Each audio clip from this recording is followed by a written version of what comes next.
Okay guys, so as promised, I'm not going to do the spiral pearls tonight, but I'll show you another night. It is almost 9 o'clock, I just got home.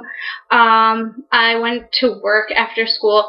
Fun thing, I got a flat tire today, so I had to wait a while before I went to work, so I was late, and that's why I'm still behind. But, as promised, I'm going to do the theory stuff that I didn't go over with you guys last night. It's hair theory. You know, the stuff that I was telling you about. You learn, like, diseases and whatnot and things about hair, biologically, physiologically. Okay, so, I'll tell you what I can and try to avoid things that I don't think I can tell you. So, hair theory, let's see.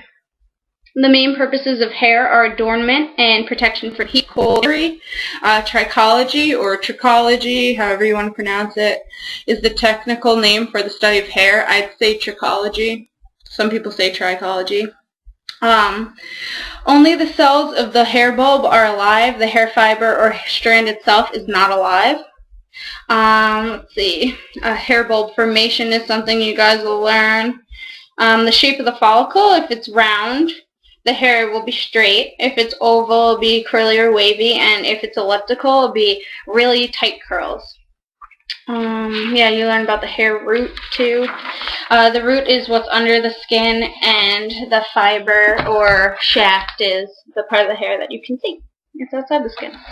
The hair follicle that produces a tightly curled hair has a flattened elliptical shape. I already said that, but I read it before I said it. So, the papilla is filled with capillaries. That's under your skin. It's where the root of the hair is, where the hair grows from. It's how it gets nourishment and stuff like that. Okay, there are 3 different parts to hair. There's the innermost layer, which is the medulla. It's the core of the hair shaft, and it's also called the pith or marrow. The cortex is the second layer. It consists of a unique protein structure, and it gives hair most of its pigment and strength and elasticity. The cuticle is the outer covering of the hair. It's made up of overlapping layers of transparent scales. So once the cuticle is damaged, that's when the hair can really suffer some negative consequences. Let's see. Keratinization. This is, I guess, why people get keratin treatments. The keratinization is a process whereby cells change their shape, dry out, and form keratin protein. Once keratinized, the cells that form the hair fiber strand are no longer alive. Hair is made up of primarily protein, which I think most people already know. The twisting gives hair the ability to stretch like a spring without breaking, so when the hair builds itself, it kind of has a twisty helix shape. And the proteins build upon proteins, and that's what gives it the ability to stretch. You know, like when your hair is wet, it can kind of stretch a lot. The anagen phase. These are growing phases of the hair. Anagen is the first phase. It's the active growing stage. Catagen is a brief transitional stage. And telogen is the resting stage. So that's when your hair is done growing, and it'll eventually fall out.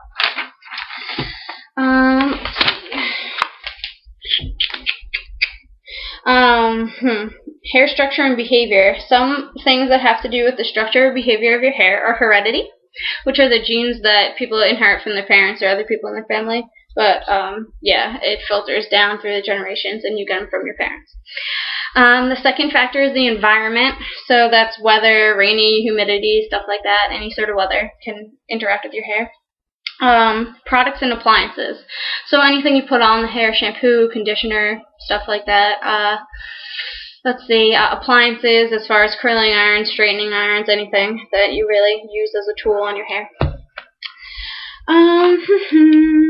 Let's see. Hair can be made up of different proportions of cuticle and cortex. Fine hair usually is, I think, 40% can be cuticle and 60% being the cortex. And then for coarse hair, it'd be like more like a 90-10 split, 90 being the cortex and 10 being the cuticle. Hair that is mostly cuticle, like fine hair, will act more like a cuticle. It'll be harder to style and stuff like that because it's not as elastic as the cortex. Coarse hair, which has more of the cortex, yes, cortex, is more elastic. It behaves like the cortex, so it's easier. It'll hold like perms and stuff better because of the elasticity. I'm not really going completely by the book. I'm just telling you most of the points that they told us about that we remember. So, natural hair color. Genes in the human body determine the number of melanocytes in the hair and the type of melanin they produce.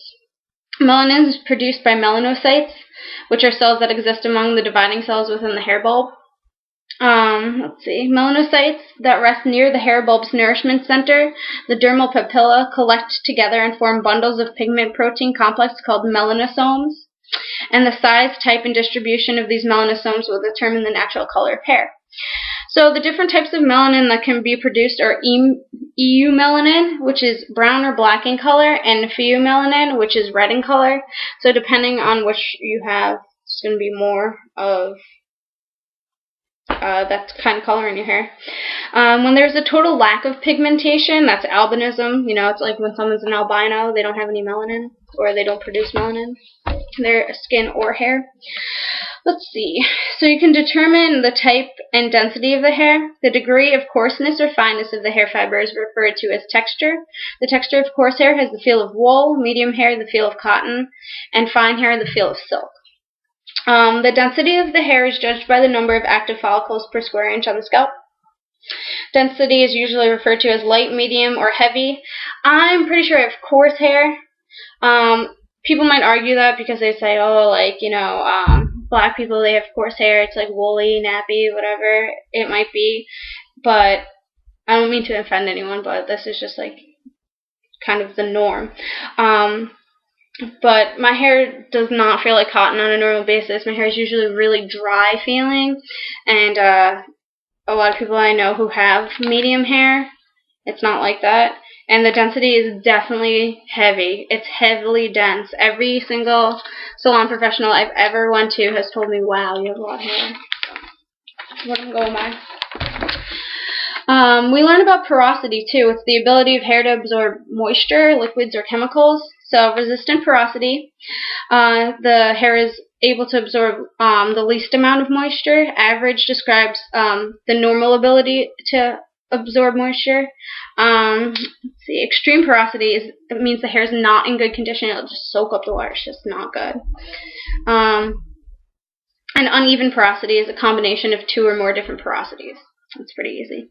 Hair elasticity is the ability of the hair to stretch and return to its original shape without breaking. Normal dry hair is capable of being stretched about 1/5, 20% of its length. Wet hair is able to be stretched 40% to 50% of its length. Okay, so now I'm going to tell you guys how to test for structural strength, which I thought was pretty cool. And I'm pretty sure you can find all of this information somewhere else, so I don't feel bad telling you about it. You remove a strand of hair from the side of your head above the ears. I don't remember where I took mine from earlier in class, but I probably took it from the wrong spot because I wasn't paying attention to that key fact that it had to be above the ear. So, you take it out, and you hold it between your thumb and forefinger, and you kind of roll it as if you're going to make a ribbon down it. My hair doesn't curl very well when you do that, but that's kind of an important part. So I just do it a couple times to see how ribbony I can make it, which I'm not doing a very good job right now.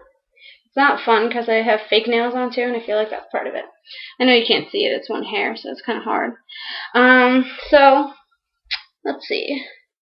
Then you pull the hair for 10 seconds. You pull it tight between the two fingers, both two fingers. Sorry. Let me grab it.